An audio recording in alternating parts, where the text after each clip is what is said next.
Qui êtes-vous?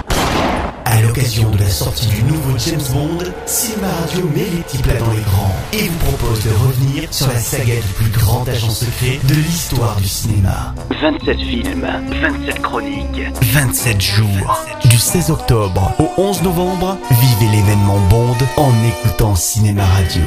Bond, James Bond.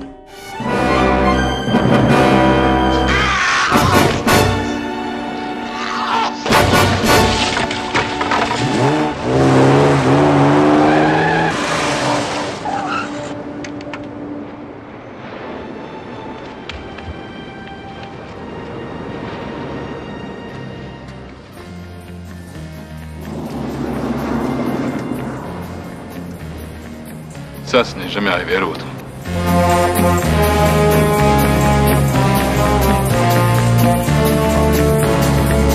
Dans la dernière chronique, nous avons appris que Sean Connery, la personnification cinématographique de 007 et cause principale du phénomène de société des années 60, la Bondmania, avait décidé de quitter le smoking de l'espion britannique afin d'explorer d'autres rôles. Pour les producteurs, c'est un énorme défi qu'ils vont devoir relever avec le film Au service secret de Sa Majesté, sorti en 1969. Tout comme l'acteur précédent, il décide de faire appel à un illustre inconnu afin d'incarner le rôle de l'espion le plus célèbre du cinéma. Et c'est l'Australien George Lazenby qui remporte la mise.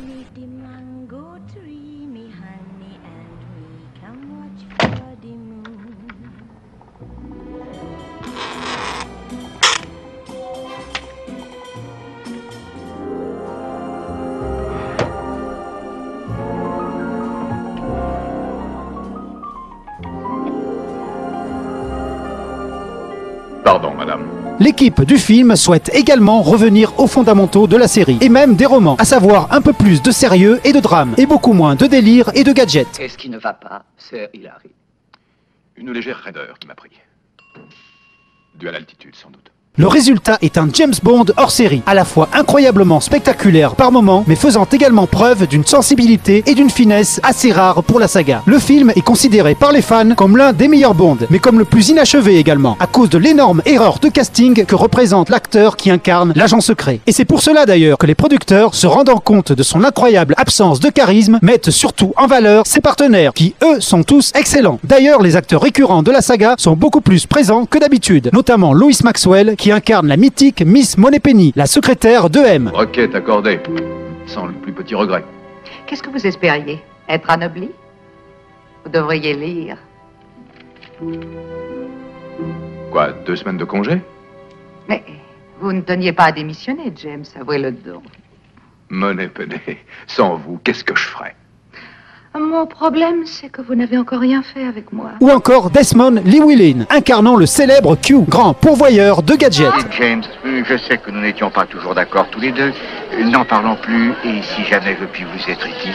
Merci, Kyo, mais cette fois, j'ai mes gadgets et je m'en sortirai tout seul. Mais il y a aussi et surtout Telly Savalas, futur Kojak, qui s'empare du fameux chat pour incarner avec talent l'ignoble Blofeld. Mais la vraie surprise du film vient de la présence de Diana Rigg, seule actrice à être déjà une star avant d'incarner une Bond girl, vu qu'elle interpréta pendant 2 saisons la magique Emma Peel dans la série Chapeau melon et bottes de cuir. D'ailleurs, son personnage est très différent et beaucoup plus tragique que les autres Bond girls qui l'ont succédé, vu qu'elle incarne la fille d'un mafieux corse que Bond doit protéger. Et si l'intrigue principale et l'affrontement entre Bond et Blofeld en Suisse, ce dernier ayant monté une clinique inoculant à 2 jeunes femmes un virus mortel ayant pour but à terme d'éradiquer la race humaine. Bactéries.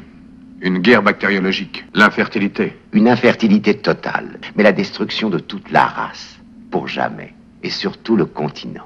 Y compris, je suppose, l'espèce humaine. Le vrai corps du film se trouve dans la relation entre Bond et la torturée comtesse Tracy DiVincenzo. Vous êtes toujours très sûr de vous, n'est-ce pas? Supposez que je vous tue pour me distraire. Je songeais à une entrevue plus sociable. We have all the time in the world. Et d'ailleurs, ce sera l'une des rares fois où l'agent tombera réellement amoureux de sa partenaire, allant même jusqu'à l'épouser, même si ce mariage sera de courte durée à cause de la haine de Blofeld envers Bond. Même si l'ambiance du film est beaucoup plus mélancolique que d'habitude, et Bond plus vulnérable et beaucoup moins macho, le film n'oublie jamais de distraire et enchaîne les rebondissements, les scènes d'action et des poursuites à ski jamais vues avant, et ce à un rythme effréné. Mais le public, détestant à juste titre l'acteur principal, jugé tiède et sans saveur, boude ce film pourtant exceptionnel, mais trop en avance sur son temps. En effet, nous verrons qu'un Bond dramatique peut être apprécié par les spectateurs avec la sortie du très sombre Skyfall en 2012. En attendant, Lazenby est viré après un seul film et les producteurs doivent se remettre en quête d'un nouveau Bond. Qui sera-t-il? Vous le saurez dans la prochaine chronique.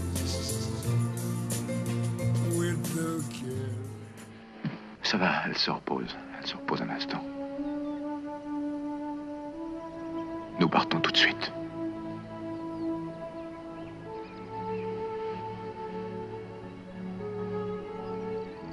Il n'y a rien d'urgent.